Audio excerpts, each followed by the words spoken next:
原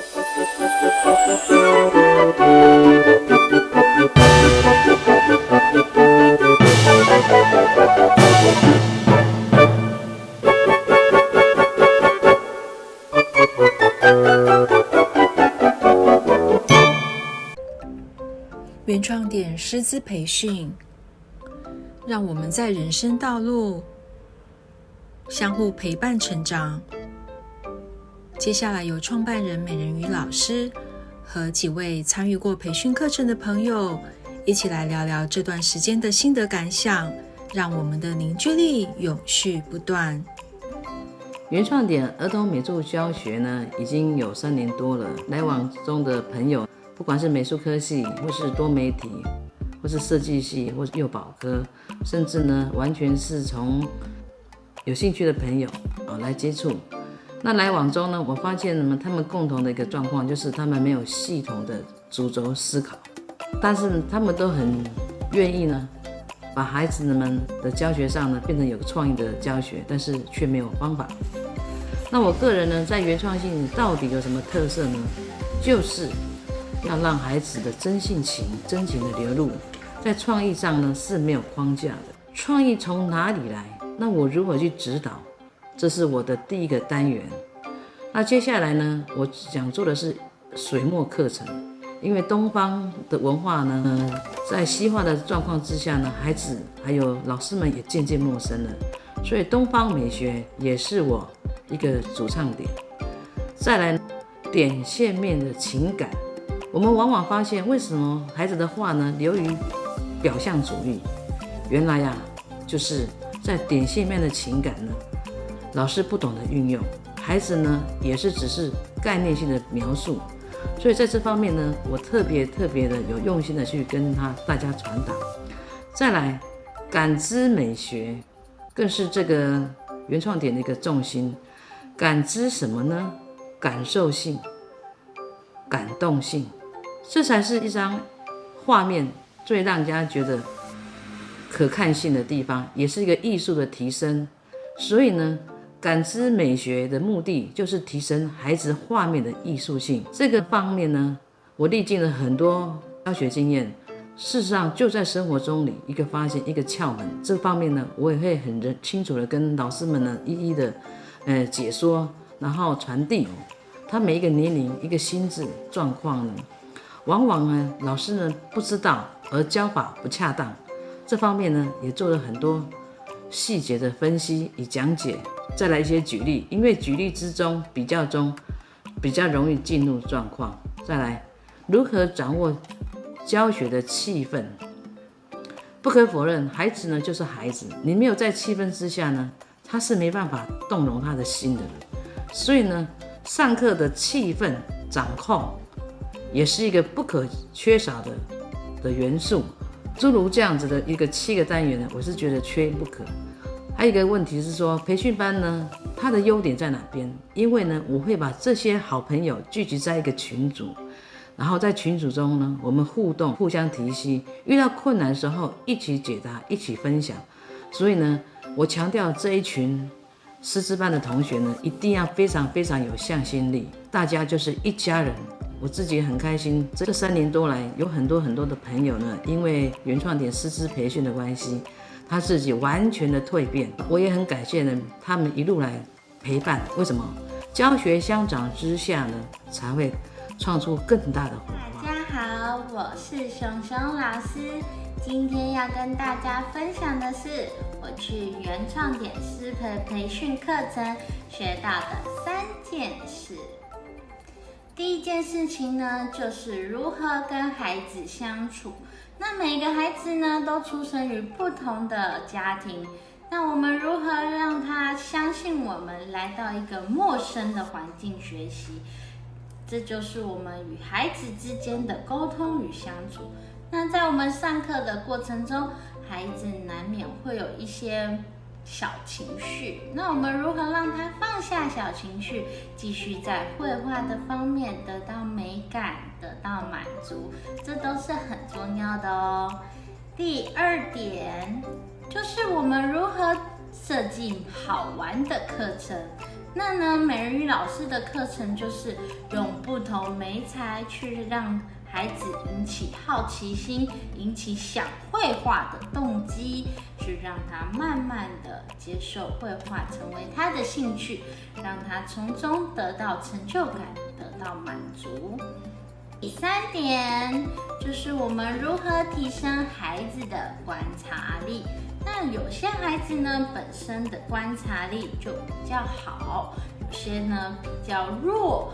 那我们如何让他去观看到事物的重点，把重点画下来，那他就会进步，他有了自信心，他就更愿意去尝试，更愿意去绘画，不单只是绘画上的方面的技巧，而是呢，他在整体对他自己的自信心都能有所提升。那我目前呢是24岁，在23岁的时候呢，成立了 Baby Color 儿童美术教室。因为有美人鱼老师的指导，我很开心，在这段创业的过程中，不是只有我一个人，而是有美人鱼老师给予我鼓励与教导，让我呢一次次的进步，真正能让孩子培养到美感的能力哦。那非常推荐大家可以去上美人鱼老师的师培课程。我以前是才艺班的美术老师，现在是国小正式老师。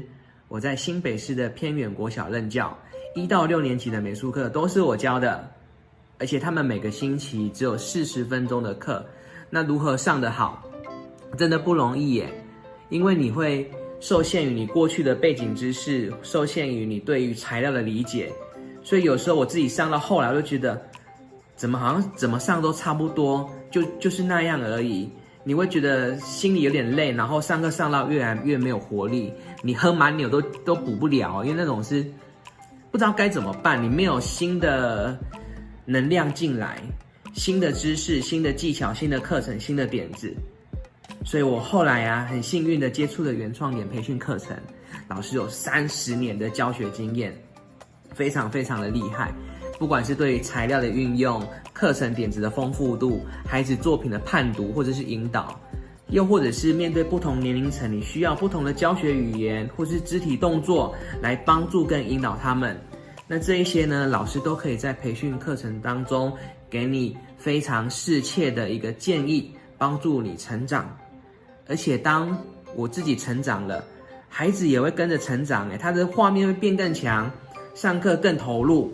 所以他是带着期待来上课，能够笑着走出去，而且甚至常常上课上到都不想离开，这是我们一个甜蜜的负担。但是我真的感受到了，我觉得对我帮助非常的大。那我希望你也可以从中得到收获。而且上完培训之后，其实只是个开始。你如果没有将培训内容真的去实践看看，想想看，做做看，那个东西不会是你的。而且好在你上完课之后还是可以继续跟美人鱼老师讨论哦。你可以将自己的课程内容、学生的作品赖给老师，老师也会给你一些建议，给你一些方法，你也会变得越来越强。我得到很多的帮助，那我相信你也可以。欢迎，拜拜。大家好，我是悠悠老师，我来自马来西亚，从事幼儿教育、美术教育大概有10多年。那其实在这个过程里面，我很感谢我在创业初期，我在台湾跟妈妈去台湾的时候，买到了老师这本书。那这本书里面呢，让我知道怎么用孩子的语言去把我在学院所学到的点线面，去教导孩子。那我们这几年玩的其实很开心，孩子呢也把生活中的一些原创的一些想法都放在画纸里面上，也感染了我们，滋润了我们的心。